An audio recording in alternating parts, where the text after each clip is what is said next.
как это говорят, мне за эту разработку дадут Нобелевскую премию. Вот, короче, два обычных болта нашел. Ну, это можно вообще самому сделать, видишь, под разный размер. Гайки сюда упирают, сюда просто болт. Ну, его надо было на конус заточить. Сейчас я их буду подтягивать, и руль будет постепенно слазить. Вот съемник. За 5 минут родил. Повезло, а так по-хорошему его делать надо. Долго. Не, что-то вообще жестко сидит, капец. Или как согнуло.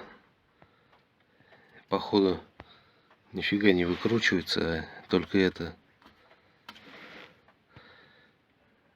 пластина гнется. Пластину, короче, толще надо делать, и расстояние.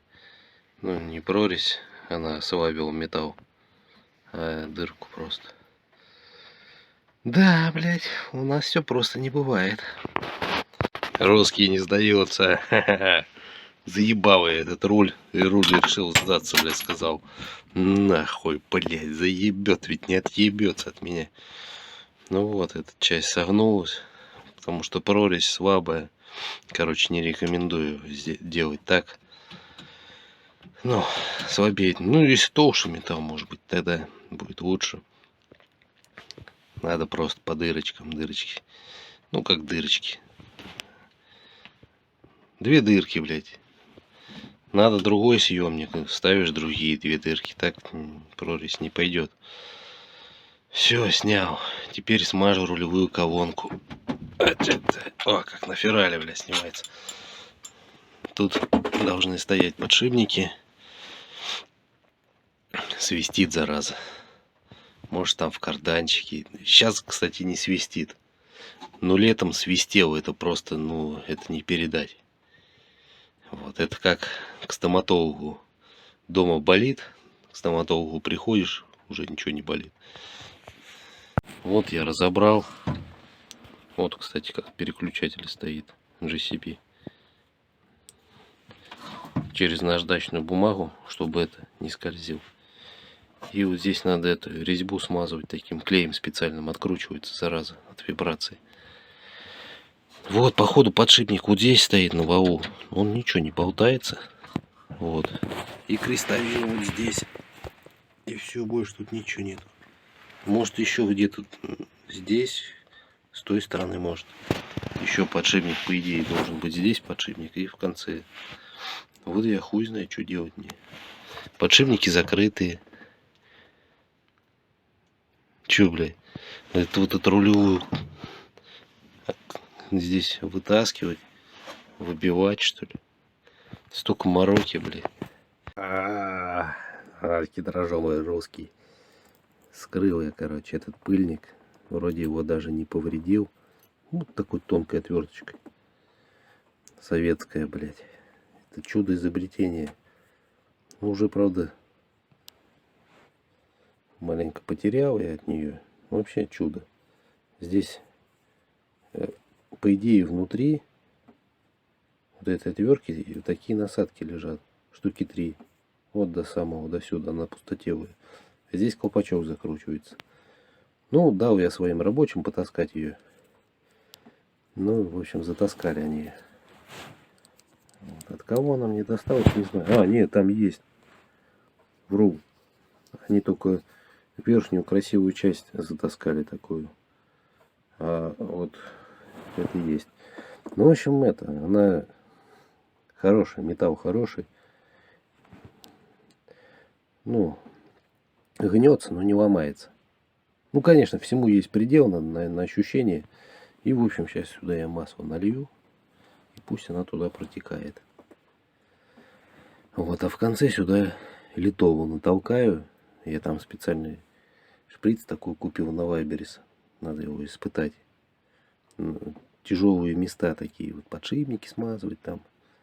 Еще в стреле у меня бывают на быстросъеме.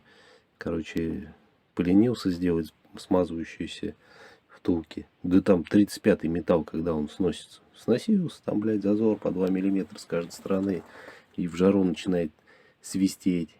Вот как раз туда с этого шприца надо это смазку набивать.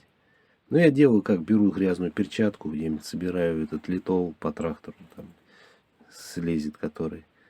И туда я в этот зазор засовываю, перчатку выкидываю, руки мою и все, и дня на 3 хватает. Ну, как работать будешь. Ну, в общем, металл сносился там на быстросъеме. 35-й металл, толстый, блядь. Вроде бы, даже если, блядь, взорвешься на мине, нахер ничего ему не будет. Броня практически. Все, вроде все получается. Вот сюда наливаю масло. Вот из такой бутылочки самодельной. Эту крестовину я смазал. Ну, одной рукой снимаю, поэтому не покажу я вам процесс.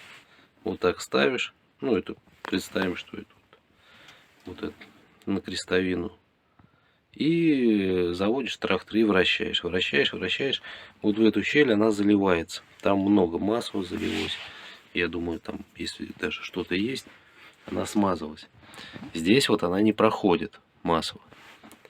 Вот, что я делаю? Я грею феном. Я грею феном сам вот этот столб. И вот уже сколько сюда заливается, я не знаю, грамм 20, наверное, 30, не знаю. Вот, и наливаю, нагреваю, она уходит, опять наливаю, нагреваю, она уходит. Отсюда пока не капает, по всей видимости, здесь еще один подшипник стоит. Ну ничего, будет здесь масло стоять. В жару масло все равно найдет себе проход. Да, будет капать, возможно, будет на пол капать. Вот, но зато все смазано. Просто неохота мне снимать это все, потому что горячий. Просто подшипники я поболтал, они целые. Сейчас не свистит, свистит только в жару. Ну, как бы в целом я не вижу смысла мучиться. Потому что здесь сделано на самом деле очень хорошо. Здесь, кстати, регулировочные болты как на себя руль наклоняешь. Вот. То есть можно там приоткрутить, и он еще ниже будет опускаться. Но мне это не надо. И от себя. То есть от себя тоже можно дальше толкнуть руль. Но мне тоже как бы это не надо. Вот. Так, чтобы если что. Все сделано все по уму, грамотно, классно. Металл толстый. То есть вот эти болты, это не просто болты, они здесь с дыркой и штопорятся. То есть надо расштопорить, раскрутить, потом закрутить и ловить в гайке дырку. То есть и как бы еще потом заштопорить. Ну и не захотел я так мучиться. Вот, кстати, пока видео снимаю, уже масла нет. То есть она нагрелась, она туда уходит. Сейчас просто холодно, летом может быть и само пройдет. Сейчас вязкость масла высокая, поэтому может и нагревать пришлось из-за этого. А так я налил, завел, крутил, но масло не уходило. Поэтому немного подогрел. Ну, палец терпит. Как бы вот так.